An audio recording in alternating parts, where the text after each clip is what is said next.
AUM नमः शिवाय। भगवान भोलेनाथ बहुत ही भोले हैं। वे मात्र एक लोटा जल और सच्ची श्रद्धा से ही प्रसन्न हो जाते हैं। जो भी भक्त सच्चे मन से 16 सोमवार का व्रत रखता है, महादेव उसकी हर मनोकामना पूर्ण करते हैं। यह कथा भगवान शिव की असीम महिमा और उनके चमत्कार का साक्षात प्रमाण है। एक समय की बात है, मृत्युलोक पृथ्वी पर भ्रमण करने की इच्छा से भगवान शिव और माता पार्वती अमरावती नगर में आए। वहां के राजा ने भगवान शिव का एक अत्यंत भव्य और सुंदर मंदिर बनवाया था। शिव पार्वती उसी मंदिर में निवास करने लगे। एक दिन माता पार्वती ने भगवान शिव से चौसर पांसे खेलने की इच्छा प्रकट की। खेल प्रारंभ हुआ। उसी समय मंदिर का पुजारी वहां आ गया। माता पार्वती ने पुजारी से पूछा, पुजारी जी, बताइए इस खेल में जीत किसकी होगी? पुजारी ने बिना सोचे समझे कह दिया, महादेव की जीत होगी। लेकिन खेल समाप्त होने पर जीत माता पार्वती की हुई। यह देखकर माता पार्वती क्रोधित हो गई। उन्होंने पुजारी को झूठ बोलने के अपराध में कोढ़ी होने का श्राप दे दिया। श्राप के प्रभाव से पुजारी कोढ़ी हो गया और अत्यंत कष्ट भोगने लगा। कुछ समय पश्चात स्वर्ग से अप्सराएं उस मंदिर में भगवान शिव की पूजा करने आई। उन्होंने पुजारी को कोढ़ी के रूप में देखा और उसका कारण पूछा। पुजारी ने माता पार्वती के श्राप की सारी बात बता दी। अप्सराओं ने उसे सांत्वना देते हुए कहा, हे पुजारी, तुम निराश मत हो। तुम भगवान शिव के 16 सोमवार का व्रत करो। वे अत्यंत कृपालु हैं और तुम्हारे सारे कष्ट दूर कर देंगे। पुजारी ने व्रत की विधि पूछी। अप्सराओं ने बताया कि सोमवार के दिन स्नान करके स्वच्छ वस्त्र धारण करो। आधा सेर गेहूं का आटा लो और उसके 3 अंग हिस्से बनाओ। उसमें घी, गुड़, दीप, नैवेद्य, बेलपत्र, चंदन, अक्षत, पुष्प आदि से भगवान शिव की विधि विधान से पूजा करो। पूजा के बाद एक हिस्सा भगवान शिव को अर्पित करो, दूसरा हिस्सा वहां उपस्थित भक्तों में बांट दो और तीसरा हिस्सा स्वयं प्रसाद के रूप में ग्रहण करो। इस प्रकार 16 सोमवार तक व्रत करो और 17वें सोमवार को पांव सिर गेहूं के आटे की बाटी बनाकर उसमें घी और गुड़ मिलाकर चूरमा बनाओ। उसे भगवान शिव को भोग लगाकर भक्तों में बांटो और स्वयं भी खाओ। ऐसा करने से तुम्हारे सभी रोग नष्ट हो जाएंगे। विधि बताकर अप्सराएं स्वर्ग लौट गईं। पुजारी ने पूरी श्रद्धा और विश्वास के साथ अप्सराओं द्वारा बताई गई विधि से 16 सोमवार का व्रत किया। व्रत के प्रभाव से वह पूरी तरह स्वस्थ हो गया और उसका शरीर पहले जैसा सुंदर और निरोगी हो गया। कुछ समय बाद भगवान शिव और माता पार्वती पुनः उसी मंदिर में पधारे। माता पार्वती ने पुजारी को रोग मुक्त देखकर आश्चर्य से पूछा कि उसने कौन सा उपाय किया जिससे उसका कोढ़ दूर हो गया। पुजारी ने हाथ जोड़कर 16 सोमवार व्रत की पूरी महिमा सुना दी। माता पार्वती व्रत की यह महिमा सुनकर बहुत प्रसन्न हुई और उन्होंने भी अपने रूठे हुए पुत्र कार्तिकेय को वापस पाने के लिए 16 सोमवार का व्रत करने का संकल्प लिया। माता पार्वती ने पूरे विधि विधान से 16 सोमवार का व्रत किया। व्रत समाप्त होने के कुछ ही दिनों बाद कार्तिकेय जी का क्रोध शांत हो गया और वे अपनी माता के पास लौट आए। माता को देखकर कार्तिकेय जी ने पूछा, हे माता, आपने ऐसा कौन सा उपाय किया जिससे मेरा मन अचानक आपकी ओर आकर्षित हो गया और मेरा सारा क्रोध शांत हो गया? माता पार्वती ने उन्हें 16 सोमवार व्रत की कथा सुनाई। व्रत का चमत्कार सुनकर कार्तिकेय जी ने भी अपने एक बिछड़े हुए ब्राह्मण मित्र से मिलने की इच्छा से इस व्रत को किया। व्रत पूर्ण होते ही उनका मित्र उन्हें मिल गया। मित्र ने कार्तिकेय जी से उनके मिलने का कारण पूछा तो कार्तिकेय जी ने भी इस चमत्कारी व्रत के बारे में बताया। अब उस ब्राह्मण मित्र ने भी विवाह की कामना से 16 सोमवार का व्रत प्रारंभ कर दिया। 17वें सोमवार को जब वह व्रत का उद्यापन कर रहा था तो वह एक राजा के राज्य में पहुंचा। उस दिन राजा की कन्या का स्वयंवर चल रहा था। राजा ने प्रतिज्ञा की थी कि हथिनी जिसके गले में जयमाला डालेगी वह अपनी पुत्री का विवाह उसी से करेगा। ब्राह्मण भी स्वयंवर देखने के लिए एक ओर खड़ा हो गया। तभी हथिनी ने आकर उस ब्राह्मण के गले में जयमाला डाल दी। राजा ने अपनी प्रतिज्ञा के अनुसार अपनी पुत्री का विवाह उस ब्राह्मण से कर दिया। विवाह के बाद एक दिन राजकुमारी ने अपने पति से पूछा, हे स्वामी, आपने ऐसा कौन सा पुण्य किया था कि हथिनी ने राजकुमारों को छोड़कर आपके गले में वरमाला डाल दी? ब्राह्मण ने बताया कि यह सब भगवान शिव के 16 सोमवार व्रत का प्रताप है। यह सुनकर राजकुमारी ने भी एक गुणवान और प्रतापी पुत्र की प्राप्ति के लिए 16 सोमवार का व्रत किया। शिव जी की कृपा से उसे एक अत्यंत सुंदर और सर्वगुण संपन्न पुत्र की प्राप्ति हुई। जब वह पुत्र बड़ा हुआ तो उसने अपनी माता से पूछा, माता, मैंने आपके गर्भ से जन्म लिया है, इसके लिए आपने कौन सा पुण्य कर्म किया था? माता ने उसे 16 सोमवार व्रत की महिमा बताई। पुत्र ने राज्य प्राप्ति की कामना से 16 सोमवार का व्रत शुरू किया। उसी समय एक पड़ोसी राजा का निधन हो गया। उसका कोई उत्तराधिकारी नहीं था। वहां के मंत्रियों ने एक हथिनी को कलश लेकर छोड़ा ताकि वह जिसके भी सिर पर जल ढाले उसे ही राजा बनाया जाए। हथिनी घूमते हुए उसी ब्राह्मण पुत्र के पास आई और उसके सिर पर कलश का जल डाल दिया। मंत्रियों ने उसे उस राज्य का राजा बना दिया। राजा बनने के बाद भी उसने अपना व्रत नहीं छोड़ा और 17वें सोमवार को अपनी पत्नी से पूजा की सामग्री लेकर शिवालय चलने को कहा। लेकिन उसकी पत्नी, जो अब रानी बन चुकी थी, को अपने पद का अहंकार हो गया था। उसने कहा कि मैं दासी को भेज देती हूं, वह पूजा कर लेगी। रानी नहीं गई। राजा ने शिव मंदिर में जाकर पूजा पूरी की। तभी आकाशवाणी हुई, हे राजा, अपनी इस रानी को महल से निकाल दे, अन्यथा यह तेरा सर्वनाश कर देगी। राजा ने घर आकर मंत्रियों से आकाशवाणी की बात कही। मंत्रियों ने समझाया कि इसी रानी के कारण आपको यह राज्य मिला है, इसे कैसे निकाल दें। लेकिन राजा ने शिव जी की आज्ञा मानकर रानी को महल से निकाल दिया। रानी महल से निकलकर दर दर भटकने लगी। वह नंगे पैर फटे कपड़ों में एक नगर में पहुंची। वहां एक बुढ़िया सूत कात रही थी। रानी ने बुढ़िया से काम मांगा। बुढ़िया ने कहा कि मेरे साथ सूत बेच कर आ। लेकिन जैसे ही रानी ने सूत की गठरी उठाई, जोर की आंधी आई और सारा सूत उड़ गया। बुढ़िया ने उसे फटकार कर भगा दिया। वहां से चलते चलते रानी एक तेली के घर पहुंची। तेली के घर में रानी के कदम रखते ही उसके सारे तेल के मटके चटक गए और तेल बह गया। तेली ने भी उसे अपशकुनी मानकर घर से निकाल दिया। भूखी प्यासी रानी एक नदी के किनारे पहुंची, लेकिन जैसे ही उसने पानी पीने के लिए अंजलि में जल लिया, नदी का सारा पानी सूख गया और वहां कीचड़ ही कीचड़ रह गया। थक हार कर रानी एक घने जंगल में पहुंची। वहां एक गुफा में एक सिद्ध तपस्वी बाबा रहते थे। रानी उनके आश्रम में गई। रानी को देखते ही बाबा समझ गए कि यह शिव जी की मारी हुई है। बाबा ने उसे अपने आश्रम में रख लिया, लेकिन रानी आश्रम में जो भी काम करती उसमें कुछ न कुछ अनर्थ हो जाता।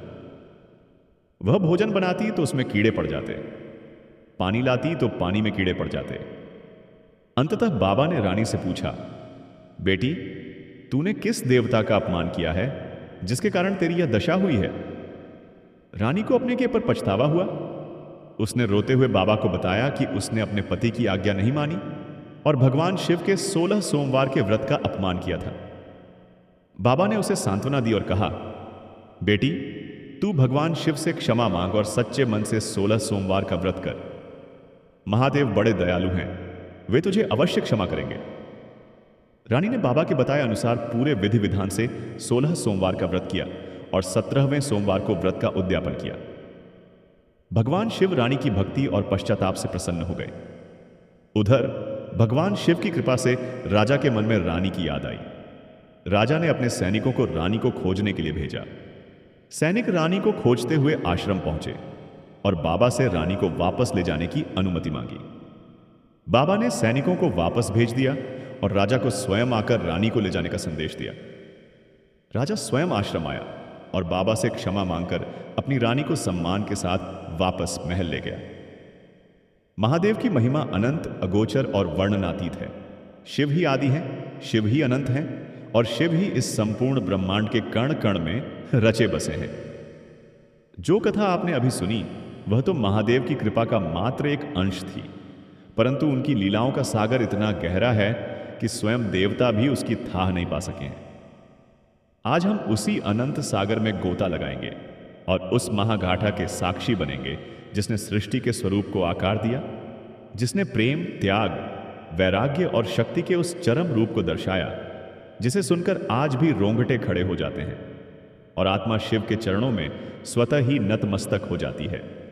यह कथा है सती के आत्मदाह से लेकर माता पार्वती की कठोर तपस्या और उस महामिलन की जिसने तारकासुर जैसे महासुर के अंत का मार्ग प्रशस्त किया।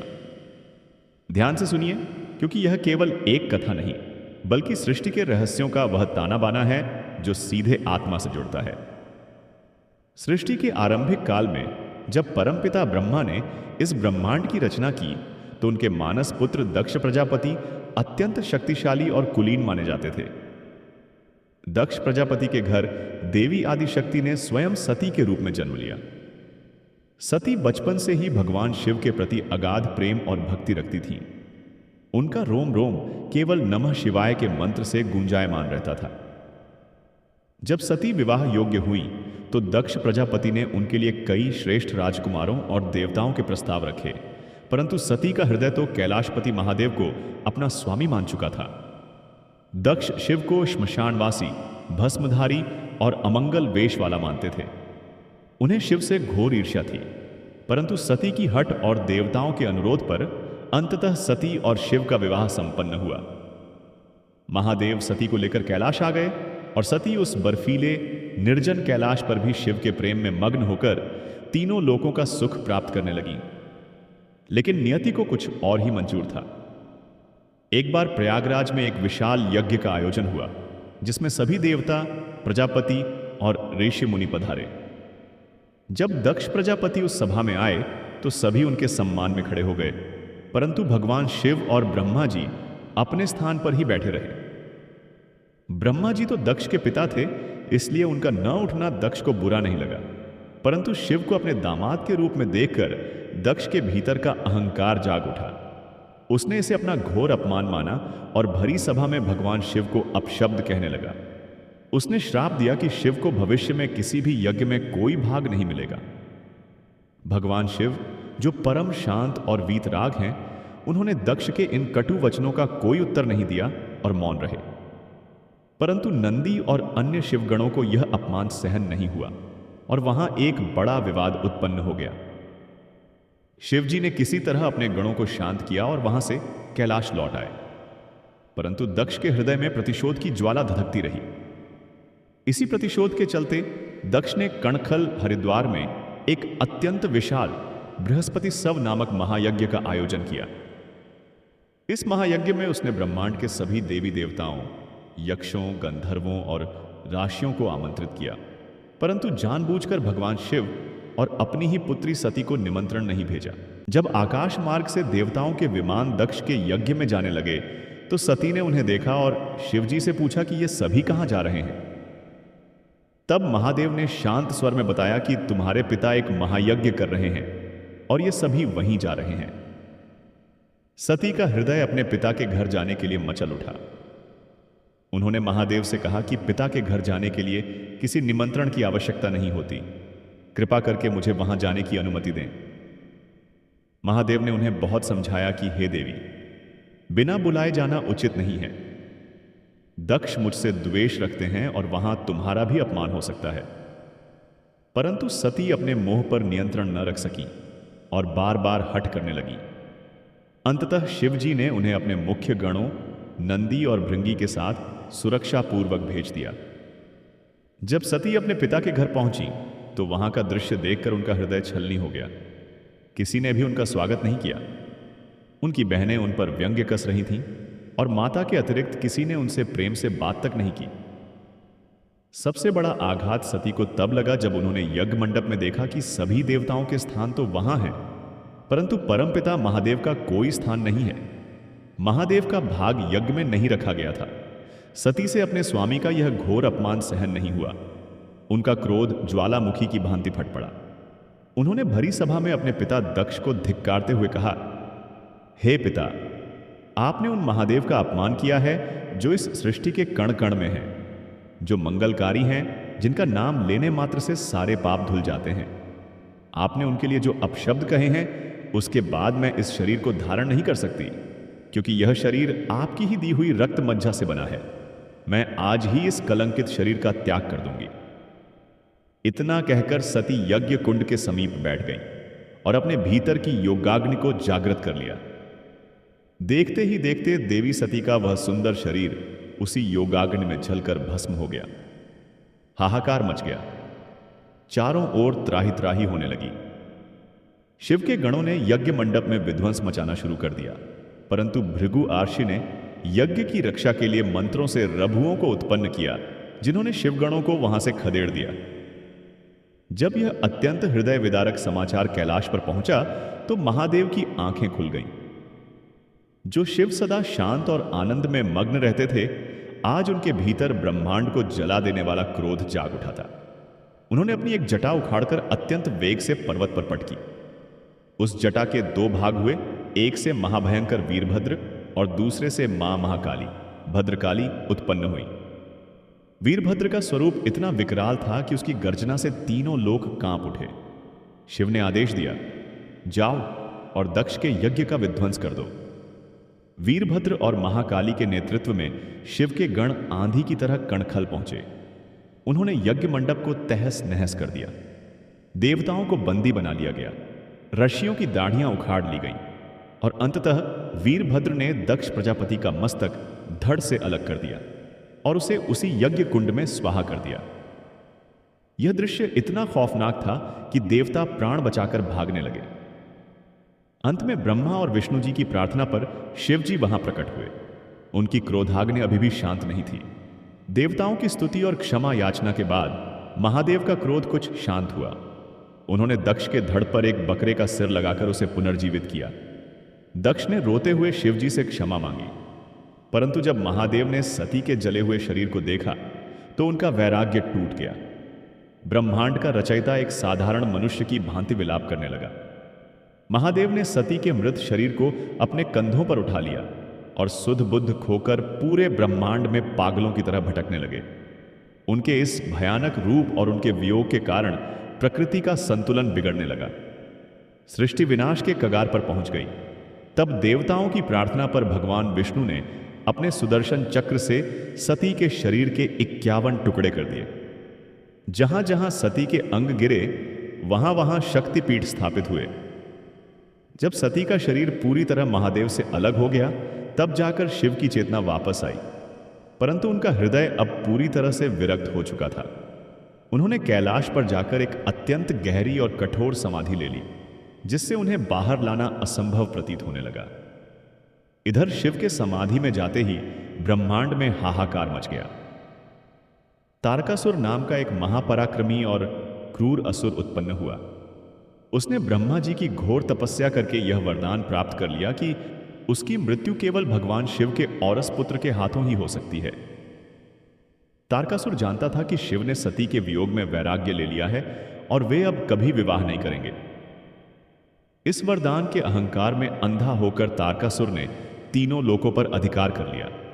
स्वर्ग से देवताओं को खदेड़ दिया गया। इंद्र, वरुण, वायु, अग्नि सब तारकासुर के दास बन गए। देवता त्राही त्राही करते हुए ब्रह्मा जी और विष्णु जी के पास पहुंचे। उन्होंने कहा कि तारकासुर का अंत तभी संभव है जब शिव का विवाह हो और उनका पुत्र उत्पन्न हो।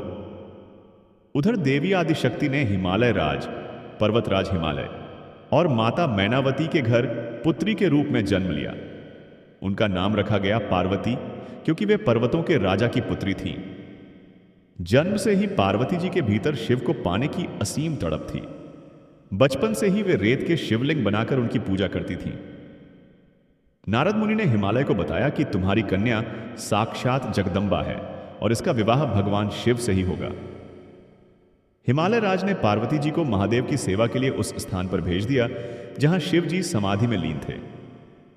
पार्वती जी नित्य शिव जी की पूजा करती, उनके लिए फूल लाती और उनके चरण कमलों को धोती। देवताओं ने देखा कि पार्वती जी शिव की सेवा कर रही हैं, परंतु शिव की समाधि नहीं टूट रही है। समय बीतता जा रहा था और तारकासुर का अत्याचार बढ़ता जा रहा था। देवताओं ने कामदेव, प्रेम और वासना के देवता को शिव की समाधि भंग करने का कार्य सौंपा। कामदेव अपनी पत्नी रति और मित्र वसंत के साथ कैलाश पहुंचे। उन्होंने अपने मायावी बाणों से वहां का वातावरण अत्यंत मोहक और रोमांटिक बना दिया। बर्फीले कैलाश पर वसंत ऋतु छा गई, फूल खिलने लगे, कोयलें गाने लगी। कामदेव ने छिपकर अपने गन्ने के धनुष पर पुष्प का बाण चढ़ाया और सीधे महादेव के हृदय पर छोड़ दिया। बाण लगते ही महादेव की समाधि टूट गई। उनका मन पल भर के लिए विचलित हुआ। जब उन्होंने आंखें खोली तो सामने पार्वती जी को देखा, परंतु तुरंत ही उन्हें आभास हुआ कि किसी ने उनके वैराग्य को खंडित करने का दुस्साहस किया है। उन्होंने क्रोध से चारों ओर देखा और उनकी दृष्टि एक पेड़ के पीछे छिपे कामदेव पर पड़ी।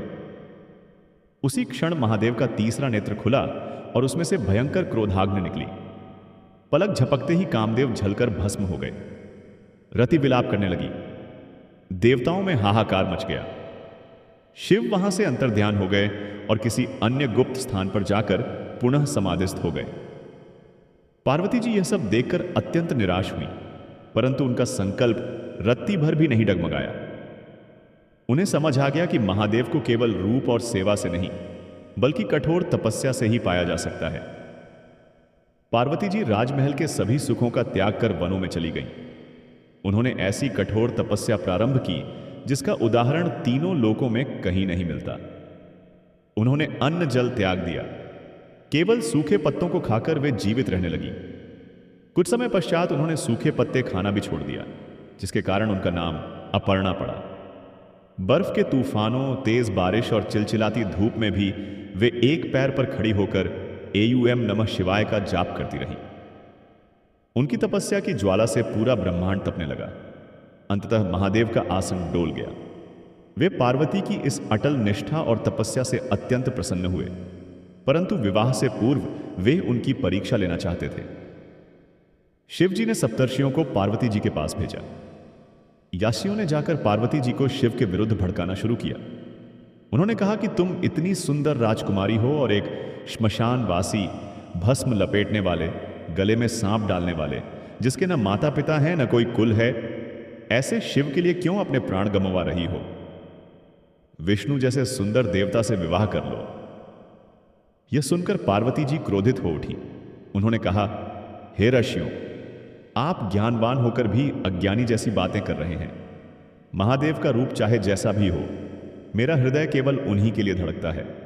कोटि जन्म लग जाएं, मैं विवाह करूंगी तो केवल शंभू से, अन्यथा आजीवन कुमारी रहूंगी। जब सप्तर्षियों ने जाकर यह बात शिवजी को बताई तो शिवजी को अत्यंत संतोष हुआ, परंतु फिर भी उन्होंने स्वयं एक अत्यंत वृद्ध और जर्जर ब्राह्मण ब्रह्मचारी का रूप धारण किया और पार्वती जी के पास पहुंचे। ब्राह्मण रूपी शिव ने पार्वती जी से भिक्षा मांगी और फिर से शिव जी की निंदा करने लगे। उन्होंने कहा, हे बालिके, मैं उस शिव को अच्छी तरह जानता हूं। वह तो भूतों का सरदार है, नंगा रहता है, बैल पर घूमता है। तुम्हारे जैसी सुंदरी को वह क्या सुख देगा? पार्वती जी अब यह निंदा और सहन न कर सकी। उन्होंने अपनी सहेली से कहा कि इस ब्राह्मण को यहां से बाहर निकालो, क्योंकि शिव की निंदा करने वाले के साथ साथ उसे सुनने वाला भी पाप का भागी होता है। पार्वती जी वहां से जाने के लिए जैसे ही मुड़ी, भगवान शिव ने ब्राह्मण का रूप त्याग कर अपने वास्तविक तेजोमय रूप में दर्शन दिए। उनकी जटाओं में गंगा, माथे पर चंद्रमा और गले में वासुकी नाग सुशोभित था। महादेव ने मुस्कुराते हुए कहा, हे पार्वती, आज से तुम्हारी तपस्या ने मुझे मोल ले लिया है। मैं तुम्हारा दास बन गया हूं। मांगो, क्या वरदान मांगती हो? पार्वती जी की आंखों से अश्रु बह निकले। उन्होंने शिवजी के चरणों में गिरकर उन्हें पति रूप में स्वीकार करने की प्रार्थना की। शिवजी ने तथास्तु कहा और कैलाश लौट गए। अब शिव और पार्वती के विवाह की तैयारियां शुरू हुई। हिमालय राज ने पूरी दुनिया के राजाओं और देवताओं को निमंत्रण भेजा। उधर कैलाश पर जब शिवजी को सजाने की बारी आई तो उनके पास तो कुछ था ही नहीं। शिवगणों ने उन्हें भस्म से नहलाया, बागंबर पहनाया, गले में सांपों का हार डाला, जटाओं का मुकुट बनाया और बैल नंदी पर बिठाकर बारात निकाली। यह ब्रह्मांड की सबसे विचित्र और अनोखी बारात थी। इस बारात में देवता तो थे ही, परंतु भूत, प्रेत, पिशाच, चुड़ैलें, डाकिनियां, गंधर्व, यक्ष, किन्नर और तरह तरह के भयानक जीव भी नाचते गाते शामिल थे। जब यह अजीबोगरीब बारात हिमालय राज के द्वार पर पहुंची तो उसे देखकर मैनावती और वहां की स्त्रियां भयभीत हो गईं।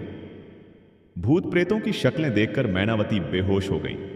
उन्होंने रोते हुए कहा कि मैं अपनी फूल जैसी बच्ची का विवाह इस अमंगलकारी रूप वाले योगी से कभी नहीं करूंगी। तब नारद जी और ब्रह्मा जी के समझाने पर और पार्वती जी की प्रार्थना पर भगवान शिव ने अपना अत्यंत मनमोहक, सुंदर और चंद्रशेखर रूप धारण किया। उनका वह रूप इतना दिव्य और आकर्षक था कि करोड़ों कामदेव भी उनके सामने फीके लग रहे थे। इस अत्यंत सुंदर रूप को देखकर मैनावती का हृदय गदगद हो गया। अत्यंत हर्षोल्लास और वैदिक मंत्रोच्चार के बीच महादेव और माता पार्वती का विवाह संपन्न हुआ। यह महामिलन केवल दो आत्माओं का नहीं बल्कि शिव और शक्ति का मिलन था, जिससे पूरे ब्रह्मांड में नवजीवन का संचार हुआ। विवाह के पश्चात शिव और पार्वती कैलाश पर आनंद पूर्वक निवास करने लगे। इन्हीं के तेज और शक्ति के मिलन से आगे चलकर एक अत्यंत तेजस्वी पुत्र का जन्म हुआ, जिनका नाम कार्तिकेय स्कंद रखा गया। कार्तिकेय जन्म से ही अद्वितीय शक्तियों के स्वामी थे। जब वे मात्र 6 दिन के थे, तब देवताओं ने उन्हें अपना सेनापति बनाया। कार्तिकेय के नेतृत्व में देवसेना ने तारकासुर की असुर सेना पर आक्रमण किया। अत्यंत भयंकर और विनाशकारी युद्ध हुआ। अंततः कार्तिकेय ने अपने अमोघ अस्त्र शक्ति से तारकासुर का वध कर दिया और तीनों लोगों को उसके आतंक से मुक्त करा दिया। यह शिव और शक्ति की वह महागाथा है जो सिद्ध करती है कि सच्ची भक्ति, अटूट प्रेम और दृढ़ संकल्प के आगे स्वयं भगवान को भी झुकना पड़ता है। सती के त्याग से लेकर पार्वती की तपस्या तक हर प्रसंग हमें यह सिखाता है कि जीवन में लक्ष्य प्राप्ति के लिए कितनी एकाग्रता और समर्पण की आवश्यकता होती है। जो भक्त पूर्ण श्रद्धा से महादेव और माता पार्वती के इस चरित्र का स्मरण करते हैं, उनके जीवन में कभी कोई बाधा नहीं टिक सकती। शिव की कृपा से उनके सारे दुख भस्म हो जाते हैं और वे अंत में मोक्ष को प्राप्त करते हैं। भगवान शिव की यह महिमा केवल इतनी ही नहीं है। जब देवता और असुर मिलकर समुद्र मंथन कर रहे थे, तो उसमें से सबसे पहले जो वस्तु निकली वह अमृत नहीं बल्कि हल्लाहल नाम का महाभयंकर विष था। इस विष की ज्वाला इतनी तीव्र थी कि उससे पूरा ब्रह्मांड जलने लगा। देवता, असुर, याशी मुनि सब अपने प्राण बचाने के लिए भागने लगे। कोई भी देवता उस विष को छूने का साहस नहीं कर सका। अंत में सब दौड़कर कैलाश पहुंचे और महादेव से रक्षा की गुहार लगाई। करुणा के सागर भगवान शिव तुरंत वहां प्रकट हुए। उन्होंने ब्रह्मांड की रक्षा के लिए उस खौलते हुए हलाहल विष को अपनी अंजुलि में लिया और उसे पी गए। परंतु उन्होंने उस विष को अपने पेट में नहीं जाने दिया, बल्कि उसे अपने गले में ही रोक लिया। विष के भयानक प्रभाव से उनका गला नीला पड़ गया और उसी दिन से वे नीलकंठ कहलाए। कल्पना कीजिए उस दृश्य की, जहां सृष्टि को बचाने के लिए एक देव ने अपने ही प्राणों को संकट में डाल दिया। इसी विष की गर्मी को शांत करने के लिए देवताओं ने उनके शीश पर गंगा का जल और दूध चढ़ाया, जो आज भी शिवलिंग पर अभिषेक के रूप में परंपरा बनी हुई है। महादेव केवल संहारक नहीं है, वे सबसे बड़े दाता भी हैं। रावण, जो सबसे बड़ा शिव भक्त माना जाता है, उसने भी शिव जी को प्रसन्न करने के लिए घोर तपस्या की थी। जब रावण कैलाश पर्वत को उठाकर लंका ले जाने का दुस्साहस कर रहा था, तब शिव जी ने केवल अपने पैर के अंगूठे से कैलाश को दबा दिया, जिससे रावण के हाथ पर्वत के नीचे दब गए। वह दर्द से चीख उठा, परंतु उसी समय उसने वेद मंत्रों से शिव तांडव स्तोत्र की रचना कर डाली और अत्यंत भावपूर्ण स्वर में उसे गाया।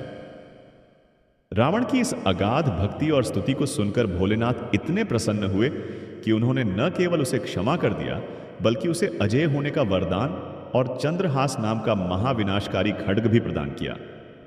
शिव कथाओं का यह प्रवाह निरंतर चलता ही रहता है। एक समय की बात है, एक भील जाति का शिकारी जिसका नाम गुरुद्रोह था, वह शिकार की तलाश में जंगल में भटक रहा था। वह दिन महाशिवरात्रि का था, परंतु वह इस बात से अनजान था। शिकार न मिलने पर रात होने पर वह एक बिल्व बेल के पेड़ पर चढ़कर बैठ गया और शिकार की प्रतीक्षा करने लगा। पेड़ के नीचे एक पुराना शिवलिंग था जो सूखे पत्तों से ढका हुआ था। शिकारी जब पेड़ पर बैठा था तो छिपने की जगह बनाने के लिए वह बेलपत्र तोड़ तोड़कर नीचे फेंकने लगा, जो अनजाने में शिवलिंग पर गिरने लगे। रात के पहले प्रहर में एक हिरनी पानी पीने आई। शिकारी ने जैसे ही बाण चलाने के लिए अपना धनुष खींचा तो थोड़ा सा जल छलककर शिवलिंग पर गिरा और कुछ बेलपत्र भी गिरे। अनजाने में ही उसकी पहले प्रहर की शिव पूजा संपन्न हो गई। हिरणी ने शिकारी से प्रार्थना की कि वह अपने बच्चों को सुरक्षित स्थान पर छोड़कर वापस आ जाएगी, तब वह उसका शिकार कर ले। शिकारी ने उसे जाने दिया। इसी प्रकार रात के चारों प्रहरों में अलग अलग हिरणियां वहां आईं और हर बार धनुष खींचते समय अनजाने में ही बेलपत्र और जल शिवलिंग पर गिरता रहा। शिकारी ने हर बार दया करके हिरणियों को कुछ समय के लिए जाने दिया। इस प्रकार अनजाने में ही सही, भूखे प्यासे व्रत की अवस्था में रहकर उस शिकारी ने महाशिवरात्रि के चारों प्रहरों की पूजा विधि विधान से पूरी कर ली। जब सुबह हुई तो चारों हिरणियां अपने पूरे परिवार के साथ अपना वचन निभाने वहां आ गईं। शिकारी उन्हें देखकर हैरान रह गया। अनजाने में हुई शिव पूजा के प्रभाव से शिकारी का हृदय पूरी तरह से बदल चुका था। उसके भीतर से हिंसा का भाव समाप्त हो गया और दया का संचार हो गया। उसने अपना धनुष बाण फेंक दिया और उन हिरणों को जीवन दान दे दिया। उसी क्षण भगवान शिव वहां प्रकट हुए और उन्होंने उस सामान्य और हिंसक शिकारी को दर्शन देकर उसे मोक्ष प्रदान किया। यही भगवान शिव की सरलता है। उन्हें दिखावे या महंगे आभूषणों की आवश्यकता नहीं है। वे केवल एक लोटा जल, एक बेलपत्र और निर्मल हृदय से प्रसन्न हो जाते हैं। महादेव के इसी दयालु स्वरूप के कारण ही मार्कंडेय आर्षि को भी अजर अमर होने का वरदान मिला था। आर्षि मृकंडु को कोई संतान नहीं थी। शिव जी की तपस्या के बाद उन्हें पुत्र प्राप्ति का वरदान मिला, परंतु शर्त यह थी कि वह पुत्र केवल 16 वर्ष तक ही जीवित रहेगा। जब वह बालक मार्कंडेय 16 वर्ष का होने वाला था तो वह दिन रात शिवलिंग से लिपटकर महामृत्युंजय मंत्र का जाप करने लगा। जब यमराज स्वयं उसके प्राण लेने आए और उन्होंने अपना पाश बालक पर फेंका तो वह पाश शिवलिंग पर भी जा गिरा। यह देखकर भगवान महाकाल क्रोधित होकर शिवलिंग से प्रकट हो गए। उन्होंने यमराज को चेतावनी दी कि मेरे भक्त को कोई छू भी नहीं सकता। यमराज को वहां से लौटना पड़ा और शिव जी ने मार्कंडेय को कल्पों कल्पों तक जीवित रहने और चिरंजीवी होने का वरदान दिया। आज भी महामृत्युंजय मंत्र अकाल मृत्यु को टालने का सबसे अचूक और शक्तिशाली अस्त्र माना जाता है। सृष्टि के कण कण में शिव का वास है। उनकी जटाओं से बहती गंगा शीतलता और पवित्रता का प्रतीक है, तो मस्तक का चंद्रमा मन की शांति का। उनका त्रिशूल तीनों गुणों सत्व, रज और तम का संतुलन है और डमरू नाद, ध्वनि और सृजन का प्रतीक है। जो व्यक्ति निरंतर शिव की भक्ति में लीन रहता है, उसके मन से सारा भय, चिंता और अहंकार स्वतः ही नष्ट हो जाता है। महादेव की लीलाओं का यह पावन प्रवाह कभी रुकने वाला नहीं है। भगवान शिव जितने भोले हैं, उनके क्रोध का ताप भी उतना ही भयंकर है, परंतु उनके हर कार्य के पीछे सृष्टि का कल्याण ही छिपा होता है। नीलकंठ की असीम अनुकंपा और उनकी शक्ति की यह गाथा आगे बढ़ती है, जहां हम देखेंगे कि कैसे महादेव ने देवताओं के घमंड को चूर किया, कैसे उन्होंने अपने भक्तों की रक्षा के लिए महाविनाशकारी रूप धारण किए और कैसे उनके परिवार की कथाएं आज भी पूरे ब्रह्मांड को जीवन का सबसे गहरा दर्शन सिखाती हैं। तारकासुर के वध के पश्चात उसके 3 पुत्र हुए, ताराक्ष, कमलाक्ष और विद्युन्माली। अपने पिता की मृत्यु का प्रतिशोध लेने के लिए उन्होंने ब्रह्मा जी की घोर तपस्या की। ब्रह्मा जी के प्रकट होने पर उन्होंने अमृता का वरदान मांगा, परंतु ब्रह्मा जी ने कहा कि मृत्यु लोक में जो जन्मा है उसकी मृत्यु निश्चित है। तब उन तीनों असुरों ने एक अत्यंत विचित्र वरदान मांगा। उन्होंने मय दानव से 3 विशाल और अभेद्य नगरों का निर्माण करवाया। ताराक्ष के लिए स्वर्ण का नगर, कमलाक्ष के लिए चांदी का नगर और विद्युन्माली के लिए लोहे का नगर। ये तीनों नगर आकाश में उड़ सकते थे। उन्होंने ब्रह्मा जी से वरदान लिया कि ये तीनों नगर अंतरिक्ष में अलग अलग दिशाओं में उड़ते रहें और केवल 1000 वर्ष में एक बार, एक ही क्षण के लिए एक सीध में आए। उस क्षण में जो भी व्यक्ति एक ही बाण से इन तीनों नगरों को भेद देगा, उसी के हाथों उनकी मृत्यु हो सकेगी। वरदान पाकर तीनों असुरों, जिन्हें त्रिपुरासुर कहा गया, ने तीनों लोकों में हाहाकार मचा दिया। उनके उड़ते हुए नगर जहां भी जाते वहां विनाश लीला रचते थे। देवताओं के सारे अस्त्र शस्त्र इन नगरों के सामने विफल हो गए। जब उनका अत्याचार सहन की सीमा पार कर गया तो सभी देवता त्राही त्राही करते हुए महादेव के पास पहुंचे। महादेव ने देवताओं को अभय दान दिया और त्रिपुरों के विनाश का संकल्प लिया। परंतु इस महाविनाश के लिए एक साधारण रथ और साधारण धनुष बाण पर्याप्त नहीं थे। तब संपूर्ण ब्रह्मांड को ही महादेव के अस्त्र और रथ के रूप में ढाला गया। स्वयं पृथ्वी महादेव का रथ बनी, सूर्य और चंद्रमा उस रथ के दो पहिए बने, सुमेरु पर्वत धनुष बना और वासुकी नाग उस धनुष की प्रत्यंचा डोरी बने। भगवान विष्णु स्वयं वह अमोघ बाण बने और अग्निदेव उस बाण की नोक पर विराजमान हुए। ब्रह्मा जी स्वयं उस रथ के सारथी बने। जब यह अकल्पनीय और महाविनाशकारी रथ तैयार हुआ तो महादेव उस पर आरूढ़ हुए। देवताओं को लगा कि उनके बिना शिव यह युद्ध नहीं जीत सकते। उनके मन में अहंकार आ गया। शिव जी ने देवताओं का यह अहंकार तुरंत भांप लिया। जैसे ही महादेव ने रथ पर अपना पैर रखा, पूरी पृथ्वी डगमगाने लगी और रथ के पहिए, सूर्य और चंद्रमा धंसने लगे। देवताओं को अपनी भूल का एहसास हुआ और उन्होंने शिव जी से क्षमा मांगी। तब महादेव ने नंदी का स्मरण किया, जो तुरंत वहां प्रकट हुए और उन्होंने अपने सींगों पर रथ को संभाल लिया। अब महादेव उस क्षण की प्रतीक्षा करने लगे जब वे तीनों नगर एक सीध में आए। 1000 वर्ष पूरे होने पर एक अत्यंत सूक्ष्म क्षण के लिए वे तीनों सोने, चांदी और लोहे के नगर एक ही रेखा में आए। उसी पल महादेव ने सुमेरु पर्वत के धनुष पर विष्णु रूपी बाण चढ़ाया और एक भयंकर टंकार के साथ बाण छोड़ दिया। बाण के छूटते ही तीनों लोकों में प्रलयंकारी ध्वनि उत्पन्न हुई और वह एक ही बाण पलक झपकते ही तीनों नगरों को भेदता हुआ निकल गया। तीनों नगर धू धू कर जलने लगे और त्रिपुरासुर का अंत हो गया। देवताओं ने पुष्प वर्षा की और महादेव को त्रिपुरारी के नाम से पुकारा जाने लगा।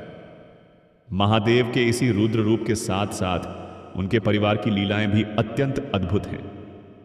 माता पार्वती और भगवान शिव का दांपत्य जीवन पूरे संसार के लिए एक आदर्श है।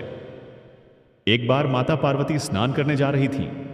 नंदी द्वार पर पहरा दे रहे थे। उसी समय भगवान शिव वहां आ गए और नंदी उन्हें रोक नहीं पाए। माता पार्वती को यह बात बहुत खटकी कि उनका अपना कोई ऐसा गण या सेवक नहीं है जो केवल उनकी आज्ञा का पालन करे। तब माता पार्वती ने अपने शरीर पर लगे हल्दी और चंदन के उबटन मैल को इकट्ठा किया और उससे एक अत्यंत सुंदर बालक की मूर्ति बनाई। माता ने अपनी योग्य माया से उस मूर्ति में प्राण फूंक दिए। वह बालक अत्यंत तेजस्वी और बलवान था। माता पार्वती ने उसे अपना पुत्र कहा और उसे आदेश दिया कि जब तक मैं स्नान करके न आऊं, किसी को भी अंदर मत आने देना। बालक अपनी माता की आज्ञा मानकर द्वार पर एक मजबूत डंडा लेकर पहरा देने लगा। कुछ ही देर बाद महादेव वहां पधारे और अंदर जाने लगे। उस बालक ने महादेव को रोकते हुए कहा, रुक जाइए, आप अंदर नहीं जा सकते। मेरी माता स्नान कर रही हैं और उनकी आज्ञा के बिना कोई अंदर नहीं जा सकता। महादेव को यह देखकर बहुत आश्चर्य हुआ कि एक छोटा सा बालक उन्हें उनके ही घर में प्रवेश करने से रोक रहा है। उन्होंने बालक को समझाया कि वे पार्वती के पति हैं और उन्हें अंदर जाने का अधिकार है, परंतु बालक अपनी माता की आज्ञा पर अडिग था। शिव के गणों ने बालक को डराने का प्रयास किया, परंतु उस वीर बालक ने सभी गणों को युद्ध में परास्त कर दिया। महादेव भोले भंडारी हैं। उन्होंने बिना कुछ सोचे समझे तथास्तु कह दिया। वरदान पाते ही भस्मासुर के भीतर अहंकार और पाप जाग उठा। उसने सोचा कि क्यों ना इस वरदान की परीक्षा स्वयं महादेव पर ही ली जाए, और यदि महादेव भस्म हो गए तो माता पार्वती जैसी सुंदर देवी मेरी हो जाएगी। यह दुष्ट विचार मन में आते ही वह शिव जी के सिर पर हाथ रखने के लिए उनकी ओर दौड़ा। महादेव को जब उसकी मंशा का आभास हुआ तो वे वहां से अंतर्ध्यान हो गए, लेकिन भस्मासुर भी उनके पीछे पीछे तीनों लोकों में भागने लगा। शिव जी भागते हुए भगवान विष्णु के पास वैकुंठ पहुंचे और उन्हें पूरी बात बताई। श्री हरि विष्णु महादेव की इस भोली लीला पर मुस्कुराए और उन्होंने भस्मासुर का अंत करने के लिए एक माया रची। विष्णु जी ने एक अत्यंत सुंदर, आकर्षक और मनमोहक स्त्री का रूप धारण किया, जिसे मोहिनी कहा जाता है। मोहिनी भस्मासुर के रास्ते में एक सुंदर उपवन में वीणा बजाते हुए प्रकट हुई। मोहिनी के उस अलौकिक रूप को देखकर भस्मासुर कामुक हो उठा। वह शिव को भूलकर मोहिनी के पास गया और उससे विवाह का प्रस्ताव रखने लगा। मोहिनी ने बहुत ही मीठे स्वर में कहा, हे असुरराज, मैं तो उसी से विवाह करूंगी जो मेरे साथ मेरी तरह नृत्य कर सके। मैं जैसी मुद्राएं करूंगी तुम्हें भी वैसी ही मुद्राएं करनी होंगी। भस्मासुर, जो मोहिनी के रूप के जाल में पूरी तरह फंस चुका था, तुरंत मान गया। मोहिनी ने नृत्य शुरू किया और भस्मासुर उसके साथ नाचने लगा। मोहिनी धीरे धीरे जटिल और मनमोहक नृत्य मुद्राएं करने लगी और भस्मासुर उसकी नकल करने में मग्न हो गया। नृत्य करते करते मोहिनी ने एक मुद्रा में अपना ही हाथ अपने सिर पर रखा। भस्मासुर, जो सुध बुद्ध खोकर केवल मोहिनी के इशारों पर नाच रहा था, उसने भी बिना सोचे समझे अपना हाथ अपने ही सिर पर रख लिया। हाथ रखते ही महादेव का वरदान सत्य हो गया और भस्मासुर पलक झपकते ही जलकर राख की ढेरी बन गया। इस प्रकार विष्णु जी ने मोहिनी रूप धरकर महादेव के दिए वरदान की रक्षा की और एक असुर का अंत किया। शिव केवल संहार या लीलाएं ही नहीं करते, वे संसार के उद्धारक भी हैं। पृथ्वी पर आज जो पतित पावनी गंगा नदी बहती है, वह भी महादेव की ही जटाओं का प्रसाद है। प्राचीन काल में राजा सगर के 60,000 पुत्रों को कपिल मुनि ने श्राप देकर भस्म कर दिया था। उनकी आत्माओं की शांति और मोक्ष के लिए केवल स्वर्ग की नदी गंगा का जल ही एकमात्र उपाय था। सगर के वंशज भगीरथ ने अपने पूर्वजों के उद्धार के लिए हिमालय में जाकर ब्रह्मा जी की घोर तपस्या की। ब्रह्मा जी प्रकट हुए और उन्होंने भगीरथ को गंगा को पृथ्वी पर ले जाने की अनुमति दे दी, परंतु ब्रह्मा जी ने चेतावनी दी, हे भगीरथ, गंगा का वेग इतना प्रचंड है कि यदि वह सीधे स्वर्ग से पृथ्वी पर गिरी तो पृथ्वी उस झटके को सहन नहीं कर पाएगी और रसातल में चली जाएगी। पूरे ब्रह्मांड में केवल भगवान शिव ही हैं जो गंगा के वेग को संभाल सकते हैं। तुम पहले महादेव को प्रसन्न करो। भगीरथ ने एक पैर पर खड़े होकर भगवान शिव की कठोर आराधना की। शिव जी प्रसन्न हुए और गंगा के वेग को धारण करने के लिए तैयार हो गए। उधर स्वर्ग में गंगा को इस बात का बहुत अहंकार हो गया कि वह बहुत शक्तिशाली है और शिव भी उसके वेग को नहीं रोक पाएंगे। वह अपनी पूरी शक्ति और प्रचंड वेग के साथ स्वर्ग से पृथ्वी की ओर गर्जना करती हुई गिरी। गंगा का विचार था कि वह शिव को भी अपने साथ बहा ले जाएगी। महादेव गंगा के इस अहंकार को समझ गए। उन्होंने कैलाश पर्वत पर खड़े होकर अपनी विशाल जटाएं खोल दी। गंगा जब अपनी पूरी शक्ति के साथ महादेव के सिर पर गिरी तो वह उनकी अनंत जटाओं के भूल भुलैया में ऐसी उलझी कि बाहर निकलने का मार्ग ही भूल गई। कई वर्षों तक गंगा महादेव की जटाओं में ही भटकती रही, लेकिन पृथ्वी पर एक बूंद भी नहीं गिरी। गंगा का सारा अहंकार चकनाचूर हो गया। तब भगीरथ ने पुनः शिव जी से प्रार्थना की कि हे प्रभु, मेरे पूर्वजों का उद्धार रुक गया है, कृपा करके गंगा को मुक्त करें।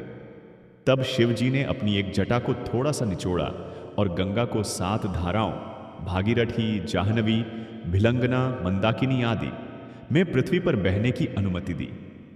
जिस मार्ग से भगीरथ आगे आगे चले, गंगा उनके पीछे पीछे बहती हुई कपिल मुनि के आश्रम तक पहुंची और सगर के 60,000 पुत्रों की राख को स्पर्श कर उन्हें मोक्ष प्रदान किया। महादेव द्वारा गंगा को अपनी जटाओं में धारण करने के कारण ही उनका एक नाम गंगाधर भी है। ऐसी ही एक और रहस्यमयी कथा जलंधर की है, जो यह बताती है कि महादेव का तेज कितना प्रचंड है। जब महादेव ने अपना तीसरा नेत्र खोलकर कामदेव को भस्म किया था, तो उनके तीसरे नेत्र से एक भयंकर अग्नि निकली थी। देवताओं की प्रार्थना पर उस अग्नि को शिव जी ने समुद्र में फेंक दिया था। वह अग्नि समुद्र में जाकर एक बालक के रूप में परिवर्तित हो गई।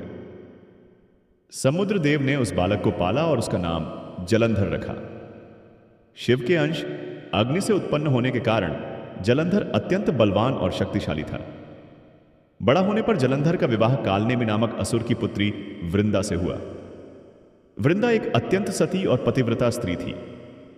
वृंदा के सतीत्व के प्रताप और शिव के अंश के कारण जलंधर अजेय हो गया। उसने देवलोक पर आक्रमण कर दिया और इंद्र सहित सभी देवताओं को परास्त कर स्वर्ग पर अधिकार कर लिया। जलंधर का अहंकार इतना बढ़ गया कि उसने सीधे भगवान शिव को चुनौती देने का दुस्साहस किया। उसने सोचा कि यदि वह शिव को परास्त कर दे तो माता पार्वती पर भी अधिकार जमा सकता है। जलंधर एक अत्यंत भयंकर सेना लेकर कैलाश पहुंच गया और शिव के गणों के साथ युद्ध करने लगा। महादेव स्वयं युद्ध भूमि में उतरे। जलंधर और शिव के बीच महासंग्राम शुरू हो गया। परंतु शिव जी जब भी जलंधर पर कोई प्रहार करते तो वृंदा के सतीत्व के प्रभाव से वह प्रहार निष्फल हो जाता। जलंधर को मारना असंभव प्रतीत होने लगा। देवताओं ने देखा कि शिवजी भी उसे मार नहीं पा रहे हैं, तो वे अत्यंत चिंतित होकर भगवान विष्णु के पास गए। विष्णु जी जानते थे कि जब तक वृंदा का पातिव्रत्य धर्म भंग नहीं होगा, जलंधर नहीं मर सकता। विष्णु जी ने माया रची और जलंधर का रूप धारण करके वृंदा के महल में पहुंच गए। वृंदा ने अपने पति को सुरक्षित लौटा देखकर प्रसन्नता से उन्हें गले लगा लिया। जैसे ही वृंदा ने विष्णु जी को अपना पति मानकर स्पर्श किया, उसका सतीत्व खंडित हो गया। उसी क्षण युद्ध भूमि में जलंधर की शक्ति क्षीण हो गई और महादेव ने अपने त्रिशूल से जलंधर का मस्तक काट दिया। जब वृंदा को विष्णु जी की इस माया का पता चला, तो वह अत्यंत क्रोधित हुई। उसने विष्णु जी को पत्थर बन जाने का श्राप दे दिया, जिससे शालिग्राम का जन्म हुआ और स्वयं जलंधर की चिता के साथ सती हो गई। वृंदा की राख से तुलसी का पौधा उत्पन्न हुआ, जिसे विष्णु जी ने वरदान दिया कि बिना तुलसी के मेरी कोई पूजा पूर्ण नहीं होगी। इस कथा से यह भी सिद्ध होता है कि प्रकृति के संतुलन को बनाए रखने के लिए देवों को भी कठोर निर्णय लेने पड़ते हैं और महादेव बुराई के अंत के लिए किसी भी सीमा तक जा सकते हैं। महादेव के ज्योतिर्लिंगों की महिमा भी अवर्णनीय है। पूरे भारतवर्ष में भगवान शिव के 12 प्रमुख ज्योतिर्लिंग स्थापित हैं, जो स्वयं प्रकट हुए हैं। इनमें सबसे पहला ज्योतिर्लिंग सौराष्ट्र गुजरात में सोमनाथ है। इस ज्योतिर्लिंग के पीछे की कथा चंद्रदेव सोम से जुड़ी है। प्रजापति दक्ष की 27 कन्याएं थीं, जिनका विवाह चंद्रदेव से हुआ था। ये 27 कन्याएं आकाश के 27 नक्षत्र हैं, परंतु चंद्रदेव उन सभी में से केवल रोहिणी से सबसे अधिक प्रेम करते थे और बाकी 26 पत्नियों की उपेक्षा करते थे। दक्ष की पुत्रियों ने अपने पिता से चंद्रदेव की शिकायत की। दक्ष ने चंद्रदेव को बहुत समझाया, परंतु उन पर कोई प्रभाव नहीं पड़ा। अंततः क्रोधित होकर दक्ष ने चंद्रदेव को श्राप दे दिया कि तुम्हारा क्षय क्षरण हो जाएगा और तुम्हारी सारी चमक समाप्त हो जाएगी। श्राप के प्रभाव से चंद्रदेव क्षय रोग, टीबी से ग्रस्त हो गए और उनका तेज धीरे धीरे कम होने लगा। उनकी चमक छिन जाने से पूरी सृष्टि में अंधकार छाने लगा और वनस्पतियां मुरझाने लगीं। सभी देवता चंद्रदेव को लेकर ब्रह्मा जी के पास गए। ब्रह्मा जी ने कहा कि इस श्राप से मुक्ति केवल भगवान मृत्युंजय शिव ही दे सकते हैं। ब्रह्मा जी की सलाह पर चंद्रदेव प्रभास क्षेत्र वर्तमान गुजरात में आए और वहां उन्होंने एक शिवलिंग की स्थापना की। उन्होंने 6 महीने तक अत्यंत कठोर तपस्या करते हुए महामृत्युंजय मंत्र का जाप किया। चंद्रदेव की तपस्या से प्रसन्न होकर भगवान शिव वहां प्रकट हुए। शिव जी ने कहा, हे चंद्र, दक्ष का श्राप पूरी तरह से मिटाया तो नहीं जा सकता, परंतु मैं इसमें एक संशोधन कर सकता हूं। महीने के 15 दिन कृष्ण पक्ष तुम्हारी चमक धीरे धीरे कम होगी, परंतु अगले 15 दिन शुक्ल पक्ष तुम्हारी चमक रोज बढ़ेगी और पूर्णिमा के दिन तुम अपने पूर्ण तेज के साथ चमकोगे। शिव जी ने चंद्रदेव को क्षय रोग से मुक्त कर दिया और उन्हें अपने मस्तक पर धारण कर लिया, जिससे शिव जी चंद्रशेखर कहलाए। चंद्रदेव सोम की तपस्या के कारण वहां स्थापित शिवलिंग को सोमनाथ कहा गया। यह संपूर्ण ब्रह्मांड के सबसे शक्तिशाली शिव मंदिरों में से एक है। इसी प्रकार मध्य प्रदेश के उज्जैन में भगवान शिव महाकालेश्वर के रूप में विराजमान है। यह एकमात्र ऐसा ज्योतिर्लिंग है जो दक्षिणमुखी है। दक्षिण दिशा यमराज की दिशा मानी जाती है। एक समय अवंती उज्जैन नगरी में एक अत्यंत धर्मनिष्ठ ब्राह्मण रहते थे। उनका परिवार नित्य शिव पूजा में लीन रहता था। उसी समय दूषण नाम का एक भयंकर असुर ब्रह्मा जी से वरदान पाकर बहुत शक्तिशाली हो गया था। उसे वेद और धर्म से सख्त नफरत थी। उसने अवंती नगरी पर आक्रमण कर दिया और ब्राह्मणों को वेद पाठ और शिव पूजा करने से रोकने लगा। दूषण और उसकी सेना ने उस ब्राह्मण परिवार पर भी हमला कर दिया, जो उस समय पार्थिव शिवलिंग, मिट्टी का शिवलिंग बनाकर शिव जी का ध्यान कर रहे थे। ब्राह्मणों ने डरने के बजाय अपनी आंखें बंद रखीं और शिव का ध्यान करते रहे। जैसे ही असुर ने तलवार उठाई, उसी क्षण उस पार्थिव शिवलिंग के स्थान पर एक भयंकर गर्जना के साथ एक विशाल गड्ढा हो गया और उसमें से भगवान शिव अपने महाभयंकर महाकाल रूप में प्रकट हुए। महाकाल का रूप इतना डरावना था कि असुरों के प्राण सूख गए। शिव जी की क्रोधाग्नि से दूषण और उसकी पूरी सेना जलकर भस्म हो गई। ब्राह्मणों ने हाथ जोड़कर महादेव से प्रार्थना की कि हे महाकाल, आप हमेशा के लिए इसी स्थान पर विराजमान होकर हमारी रक्षा करें और इस नगरी का कल्याण करें। ब्राह्मणों की प्रार्थना सुनकर भगवान शिव उसी गड्ढे में एक ज्योतिर्लिंग के रूप में स्थापित हो गए, जिसे आज पूरी दुनिया महाकालेश्वर के नाम से पूजती है। महाकाल काल के भी काल हैं, समय भी उनकी गति के आगे नतमस्तक होता है। शिव कथा का अंत कभी नहीं हो सकता। ये कथाएं समुद्र के जल की तरह अनंत हैं। जितना पियो प्यास उतनी ही बढ़ती जाती है।